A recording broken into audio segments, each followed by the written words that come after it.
शादी ये एक ऐसा शब्द है जिससे सुनते ही दिमाग में कई तस्वीरें घूमने लगती है। बैंड बाजा, डीजे, महंगी कारें, फूलों से सजी बारात और लाखों की सजावट और इसके अलावा करोड़ों का खर्च। लेकिन आज जो कहानी हम आपके सामने रखने जा रहे हैं वो इन सब से बिल्कुल अलग है। जरा सोचिए, अगर कोई आपसे ये कहे कि एक पिता ने अपने 14 बेटों की शादी एक साथ कर दी तो शायद आपको लगेगा कि ये मजाक है, लेकिन ये पूरी तरीके से सच है। और सबसे बड़ी बात कि इस शादी में ना कोई लग्जरी कार थी, ना लंबी लंबी एसयूवी, ना कोई महंगा रिजॉर्ट था। ट्रैक्टर ट्रॉली से बारात निकाली गई। एक ट्रॉली में 14 दूल्हे बैठे, दूसरी ट्रॉली में 14 दुल्हनें बैठी और देखते ही देखते पूरा गांव इस ऐतिहासिक नजारे का गवाह बन गया। अब इस शादी का वीडियो जमकर वायरल हो रहा है। लोग इसकी तारीफ कर रहे हैं, कुछ लोग मजे भी ले रहे हैं, लेकिन सबसे बड़ा सवाल है कि क्या इस किसान परिवार ने सच में करोड़ों रुपए बचा लिए? आइए ये पूरी कहानी आपको बताते हैं। नमस्कार, मैं हूं आपके साथ जया मिश्रा। भारत में शादी सिर्फ एक रस्म नहीं होती, ये पूरे परिवार का सपना होता है। बचपन से ही माँ बाप अपने बच्चों की शादी के लिए पैसे जोड़ना शुरू कर देते हैं, लेकिन पिछले कुछ सालों में शादी अब खुशी से ज्यादा खर्च का दूसरा नाम बन चुकी है। अगर किसी मध्यम वर्गीय परिवार में शादी हो तो लाखों रुपए तो ऐसे ही निकल जाते हैं।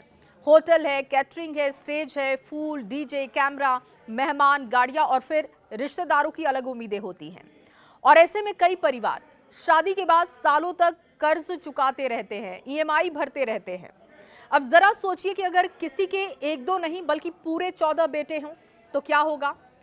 यही सवाल मध्य प्रदेश के सतना जिले के एक किसान के सामने भी था।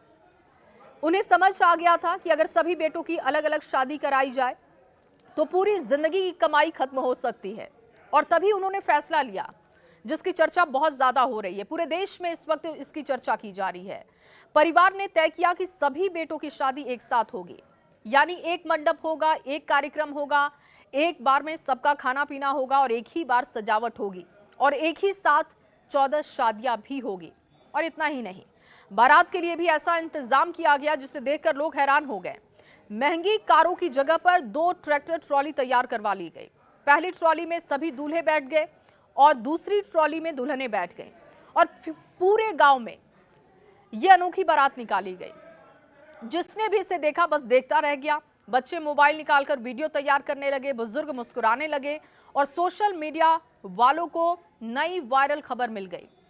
अब सवाल उठता है कि आखिर किसान ने ऐसा क्यों किया। किसान का जवाब बहुत सीधा था। उन्होंने कहा कि आज महंगाई इतनी ज्यादा है कि एक आम आदमी के लिए एक शादी कराना आसान नहीं है। अगर 14 अलग अलग शादियां होती तो हर बार टेंट लगता, खाना बनता, बारात निकालनी पड़ती, डीजे आता, सजावट होती और हर बार लाखों रुपए उनके जाते। लेकिन एक साथ शादी करने से सभी खर्च एक बार में हो गए, यानी कम खर्च हुआ, कम भागदौड़ हुई और पूरा परिवार एक साथ खुश दिखाई दिया। जहां लोग सिर्फ दिखावे के लिए करोड़ों रुपए शादियों पर खर्च कर देते हैं, वहीं इस किसान ने बिना किसी दिखावे इतना बड़ा आयोजन कर दिया। अब जैसे ही वीडियो सोशल मीडिया पर वायरल होता है वैसे ही कमेंट्स की बाढ़ आ जाती है। एक यूजर्स लिखता है कि यही है असली स्मार्ट प्लानिंग। दूसरे यूजर की तरफ से कमेंट की जाती है कि शादी रिश्तों की होती है, खर्चों की नहीं। और किसी ने लिखा कि इतिहास की सबसे बड़ी फैमिली बारात ये है। और किसी ने इसी के साथ सोशल मीडिया पर कमेंट लिखा कि ट्रैक्टर वाली बारात सबसे शानदार लगी। हालांकि कुछ लोगों ने सवाल भी उठाए, लेकिन ज्यादातर लोग सपोर्ट कर रहे थे। किसान की सोच को सलाम किया जा रहा था। देखिए, आजकल शादी कई बार एक सोशल मीडिया का शो बनकर रह जाती है। किसका लहंगा कितना महंगा है, किसका स्टेज कैसे तैयार किया गया, किसकी एंट्री हेलीकॉप्टर से हुई और किसने करोड़ों रुपए शादी पर खर्च किए। यही बातें ज्यादा सुनने को मिलती हैं और कई सालों तक सुनने को मिलती हैं। लेकिन क्या शादी का मतलब सच में यही है? शायद ये नहीं है। असल में शादी दो लोगों का साथ है, दो परिवारों का रिश्ता है। अगर खुशियां सादगी से मिल जाए तो फिर दिखावे की जरूरत ही क्या है। आज कई लोग सिर्फ समाज को दिखाने के लिए लोन लेकर शादी करते हैं और बाद में सालों तक ईएमआई भरते रहते हैं। और ऐसे समय में सतना का किसान मिसाल बन चुका है। एक नई सोच उन्होंने दी है। उन्होंने दिखाया कि शादी की खूबसूरती महंगी गाड़ियों में नहीं बल्कि अपनेपन में होती है। अब सवाल आपसे है, क्या आपको लगता है कि सामूहिक विवाह महंगाई के इस दौर में एक बेहतरीन विकल्प हो सकता है, या फिर भारतीय शादी का असली मजा शानदार बारात, महंगे होटल और बड़े खर्च में है? अपनी राय कमेंट बॉक्स में जरूर बताइएगा।